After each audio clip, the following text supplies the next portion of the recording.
All right. So what is the most important ability that we humans have? What do you think? The most important ability that we have. Anything. Being able to sense stuff. Sense Sensories. Stuff? 5 senses. Okay, yeah. What do you think? You mean compared to AI? Just whatever. Maybe emotional. Emotional. Yeah, emotions. Yeah. No, those are good guesses.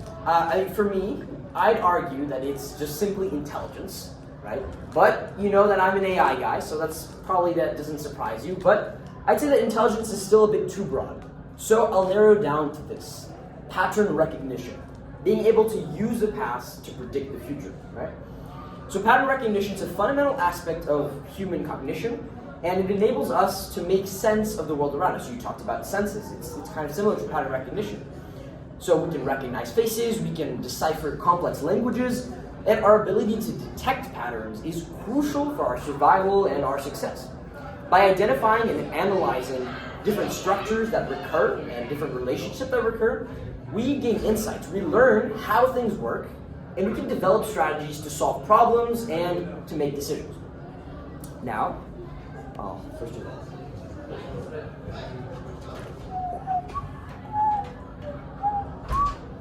alright, so I'll go a step further than just pattern recognition, and I'll ask you guys this. What are the most important patterns that we must recognize in the world? Geopolitical patterns. Geopolitical patterns, okay. Maybe more specific, yeah? What, do you have an idea? Historical patterns. Historical patterns. Very, very good guesses, very good ideas. What if I told you, as you have guessed, that the answer to this question has already been found? What if history itself, as you said, possesses the answer? To be more precise, it's the father of history. History is repeating itself right as we speak. Over 3,000 years ago, a Greek philosopher and historian was sitting in his old room, scribbling away what would become the foundation of modern geopolitics, as you mentioned. Today, we will be exploring none other than the geopolitical eternal past and future, Thucydides Trap. So, a few years back, Graham Allison, a famed Harvard professor, you can see there, he theorized Thucydides Trap. So, I'm not going to tell you right away what this truly means, because that would take out all the fun away, right? I'm going to tell you, though, what it entails. What are the consequences? So, the most important geopolitical and geostrategic challenge of our era for humanity is not violent, Islamic extremists or a resurgent Russia, but what do you think it could be? The most important geopolitical challenge? Collaboration. Okay. More specifically. Collaborating with other figures to make the world a better place. Okay. Okay. Do you have any ideas? We're just talking about... Sérieux. C'est pas gentil. We're just talking about the different geopolitical challenges that the world has. And so what do you think is the most important challenge in the world? You mean except nuclear atomization?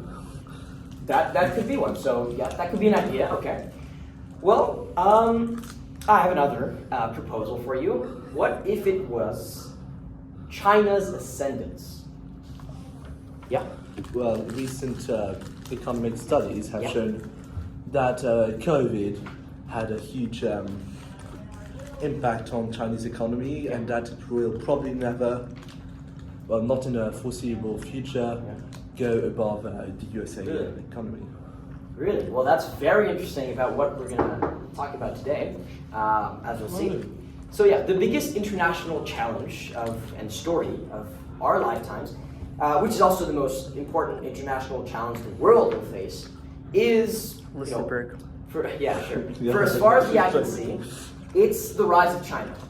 Now, if you disagree with that, that's fine, and we'll Republic of China, argue about it. capital Taiwan. So yeah, never before in history have so many people risen so far, so fast, on so many different dimensions. The challenge is the impact of China's rise, the discombobulation that this will cause the United States and the whole world, and the whole international order, of which the U.S. has been the principal architect and guardian. So the past 100 years have been what political scientists now call an American century. Americans have become accustomed to their place as, at the very top of the pecking order, the top of the world.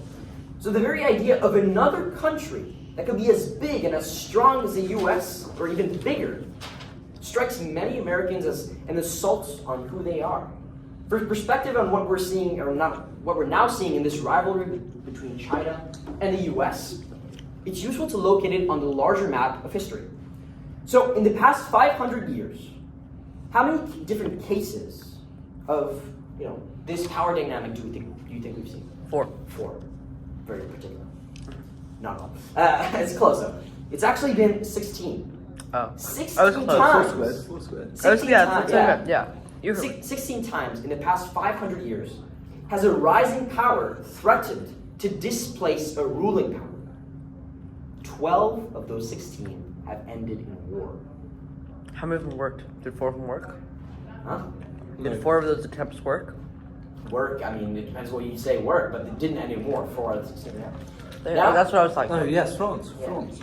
Now, as you may know, I'm a man of statistics, and I mean, it's clear that 12 out of 16 chances to go to war is not ideal. It's both. So, yeah, so of course, all of you know that around 105 years ago, well, it was the final day of a war that became so encompassing that it required historians to create an entirely new category, World War. On the 11th hour, the 11th day of the 11th month in 1918, the guns of World War I fell silent, but 20 million individuals still lay dead. I know that all of you are obviously smart enough to be aware of the challenges that humanity faces, so you know about the rise of China. I'm going to focus, therefore, on the impact of China's rise, on the US, on the international order, and on the prospects for war and peace. Now, let's test my theory out. I've got a little pop quiz for all of you right now. Question, simple. 45 years ago, in 1978, China sets out on its march to the market, right? At that point, what percentage of China's 1 billion citizens were struggling to survive on less than $2 a day? Take a guess, whatever. 76.3. 76, what? So, 76.3%. percent, okay. Okay, No, it's really high. 52.3. 52.7. 52.7. 60, no, 54%. 55. No, 56%. 56. Let's hope it's less We're than talking about the percent of people in extreme poverty in Yes, China. 56%. 52. 56? Wait, what are your guys' Alright, guesses? just 55. No, I'm gonna go 54.9. Okay, all right, sure. Now I'm just hoping it's so less in the than 50s, in the 50s, you are really no, I'm joking. It's actually 90%, I should have kept my. which were on less than $2 a day. That's terrible. I will. Ugh. All right, now in 2014, 40 years later, what about the numbers? What's your bet? I'd say 15%. 15? Okay. 37.6. All right. 20 years later. Well, 40 years later, in 2014. So this is in 1978, and in 2014, how much do you think? What percentage of China's population? 10%. No, 17.6. 40. 40, 17. 0.6. Okay, 16 points. Is that? Is All right. 16, No, 17. 10. So it's actually in 2014. Mhm. No, I'll say Okay. 20. 20. All right. So in the 15 to Goodbye. 20. Once again, you are really, no, I'm joking. Fewer than, drum roll please, 1 in 100 today.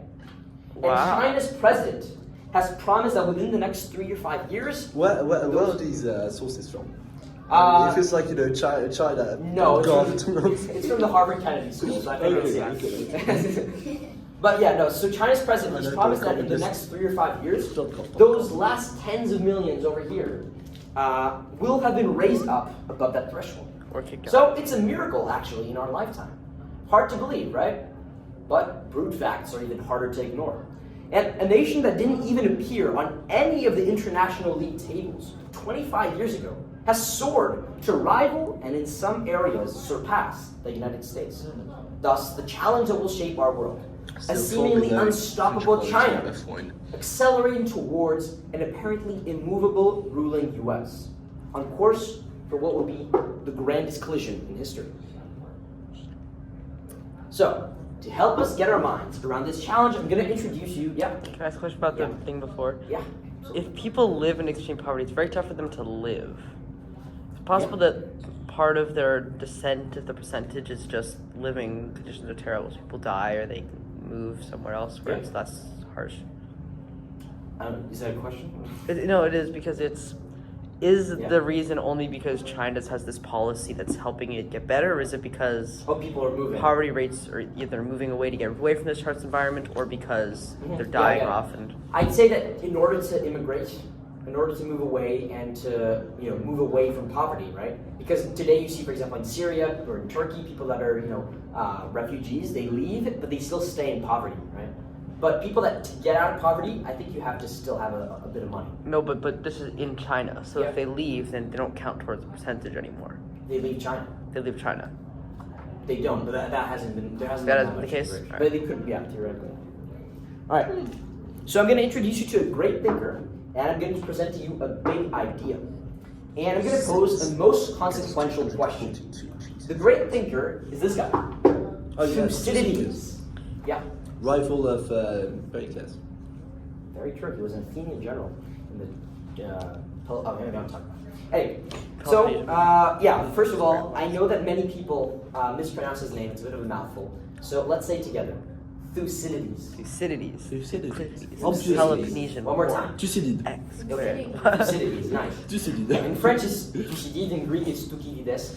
But in English, we say Thucydides. Thucydides. Alright, so, as I told you, he was the father and the founder of history. He wrote the first ever history book. It's titled The History of the Peloponnesian War, and it was about the Great War in Greece 2,500 years ago. And in fact, drum roll, please. There's an have Thucydides' entire book. article for the list. I actually have Thucydides! I actually brought the original books today. I mean, Oh, not that's the really original nice. book. But Copies of the I No, original. have it's a book on the this is life an of ancient Thucydides. Greek. Yeah, but it's not the original. Do you not have it in English? Oh, okay. But It's quite long. I'm not gonna lie. This is in But- French. oh no, it's in Greek. It's all good. Yeah, I read C'est it. bilingue en plus. We'll swap. We'll Super. switch. This is in No, French. I don't listen. but I want it in Anyways. Greek. Oh. Look. Can pass it around. Oh, but- yeah. Anyway, That's so it's a cool. bit long. It's Oh, thank you very much. Yeah. Well, don't keep it. Wait. So it's French on this side? Yes. Oh, Yeah, that's so it's a smart. Anyways, I've got I'm to copy. really a huge fan of Thucydides when I read this J'ai book. lu un livre de And Thucydides sur Thucydides. it was really eye-opening and enlightening as, about international relations, history, and political science as a whole. So, anyways, about this war that destroyed classical Greece. So Thucydides wrote famously this quote: "It was the rise of Athens and the fear this instilled in Sparta that made the war inevitable." So the rise of one and the reaction of the other create a toxic cocktail of pride, of arrogance, paranoia that drug them both to war. Think about it. This brings me to the big idea, Thucydides Trap. Thucydides Trap is a term that the great Harvard professor Graham Allison coined several years ago to make vivid Thucydides' insight. Thucydides Trap is the dangerous dynamic that occurs when a rising power like Athens, or Germany 100 years ago, or China today, threatens to displace a ruling power, and their impact on Sparta, or Great Britain 100 years ago, or the US today. As another political thinker that I really admire, Henry Kissinger once said, once you get this idea, this concept of Thucydides' trap in your head, it'll provide a lens of understanding to get through the news, the noise of the day, and to understand what's really going on around us.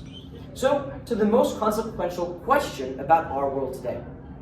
Are we going to follow in the footsteps of history? Or can we, through a combination of imagination, common sense, and courage, find a way to manage this rivalry without a war that really nobody wants?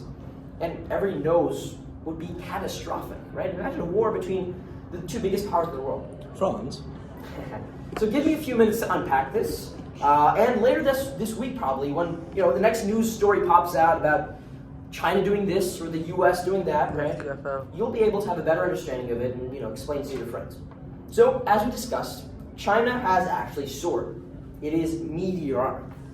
Former Czech President Václav Havel, I think, put it best. He said, "All this happened so fast, we haven't yet had time to be astonished. So now, let's take a look at how astonished we should be. So, next to where Graham Allison works, on the Harvard campus, there's a bridge that goes across... I really like your pictures of France with the Thank you very much. Fleur-de-Lis. Thank you. So, anyways, there's this bridge, Harvard-Anderson Memorial Bridge, next to Harvard. And in 2012, the state of Massachusetts said they were going to renovate this bridge, and they said it would take 2 years. In 2014, they said it wasn't finished. It's normal, right? 2015, they said it would actually take 1 more year. In 2016, they said it's not finished, and actually, we're not even going to tell you when it's going to be finished. So, in 2017, it was finally finished, 3 times over budget. Now, compare this to a similar bridge in Beijing, the San Yuan Bridge. In 2015, the Chinese decided they wanted to renovate that bridge, and it actually has twice as many lanes of traffic as the bridge at Harvard.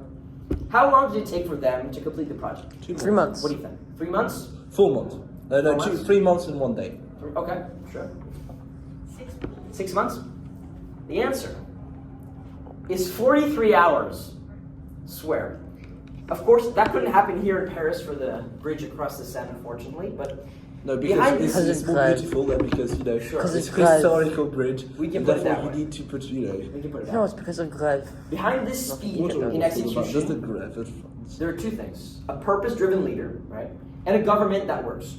The most ambitious and most competent leader on the international stage today is probably Chinese President Xi Jinping. What? Well, it's a debate that's ongoing. And he's made no secret about what he wants. As he said when he became president a few years ago, his goal is to make China great again.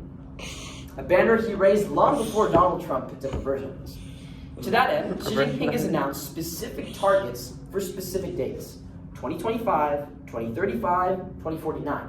By 2025, China needs to be the dominant power in the major market in 10 leading technologies, including driverless cars, robots, artificial intelligence, quantum computing. By 2035, China needs to be the innovation leader across all the advanced technologies. And by 2049, which is the 100th anniversary actually of the People's Republic of China, China needs to be unambiguously number 1, including, says Xi Jinping, an army that he calls fight and win. So these are audacious goals, right? But as you can see, China's already actually well on its way to achieve its objectives. And we should remember that, our world is changing really fast. 30 years ago, the World Wide Web had not yet even been invented. We had no internet. Who will feel the impact of this rise of China most directly? Obviously, the current number 1. As China gets bigger and stronger and technologically more advanced, it will inevitably bump up against American positions and prerogatives. Now, for red-blooded Americans or people that support the U.S. as me, there's something wrong with this picture, right? The U.S. means number 1. It's who the nation is. But again, to repeat, brute facts are hard to ignore.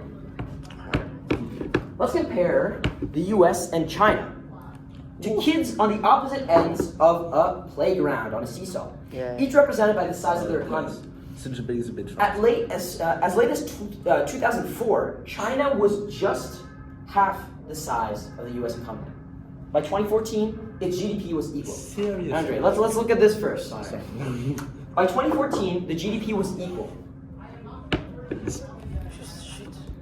And on the current trajectory, in 2024, it will be half again larger. The consequences of this tectonic change will be felt everywhere. For example, in the current trade conflict, China is already number 1 trading partner of all the major Asian countries. This brings us back to our Greek historian. Harvard's Thucydides Trap case files has reviewed the last 500 years of history and found 16 cases in which a rising power has threatened to displace a ruling power. 12 of these have ended in war.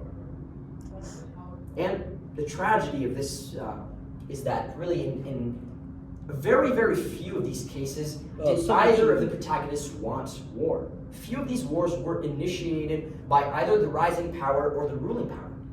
So how does this work? Oh yes, that's just Serbia doing rubbish and that. Does anyone have an idea? If the war between the rising and ruling isn't initiated by the rising or ruling, how is it initiated? It's not.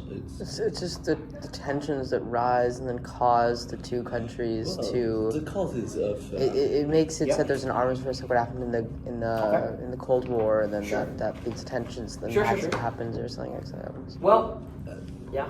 I see that's put in early 20th century United Kingdom as land power in Europe. Yes. I think that's slightly over-exaggerated because the biggest army Shoot, Monsieur in Français, Europe on has s'en- been until 1939 France. Thank you for that. Maybe take it up to the Harvard Kennedy School. I'll send them. All right. Anyways, okay. So your ideas were good. What happens usually, actually, is a third party, the provocation by a third party, forces one or the other to react, and that sets in motion a spiral, right? A sort of a motion that's unstoppable, which drags the two, the rising and the ruling, somewhere they don't want to go. Seems crazy, right? It is. Ukraine. But it's life.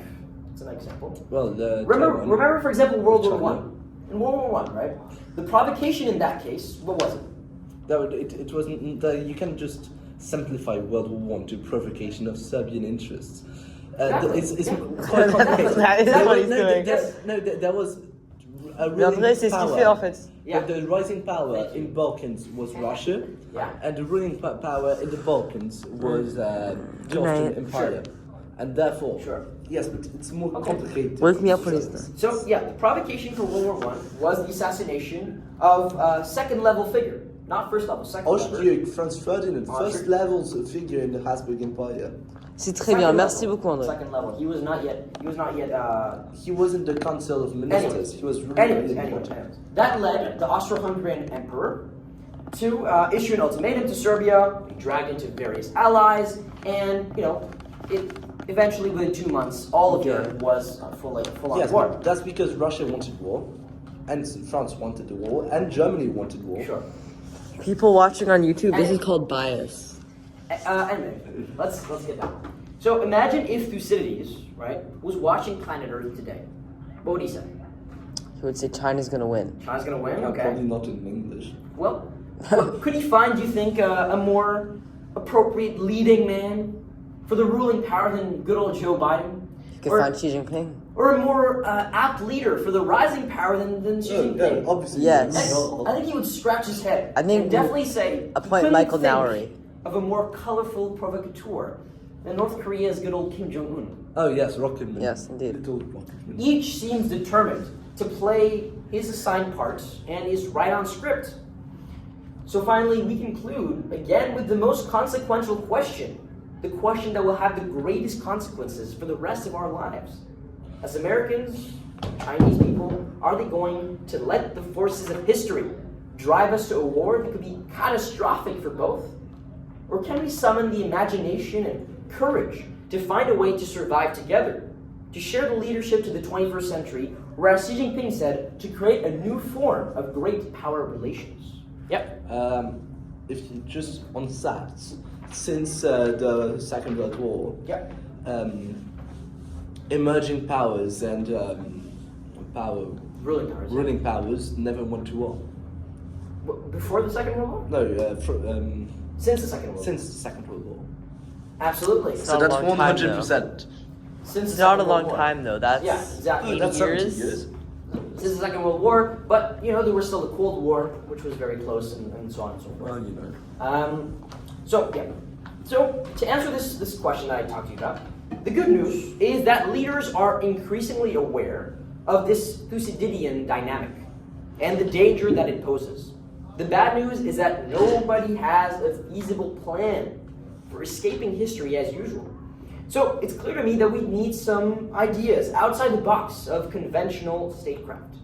So I'm hopeful that as this sinks in and you reflect on it, some of you can have some good ideas, some bold ideas, some wild ideas that can make a difference in this space. And if you do, this wouldn't be the first time. Let me remind you of what happened right after World War II, which you mentioned.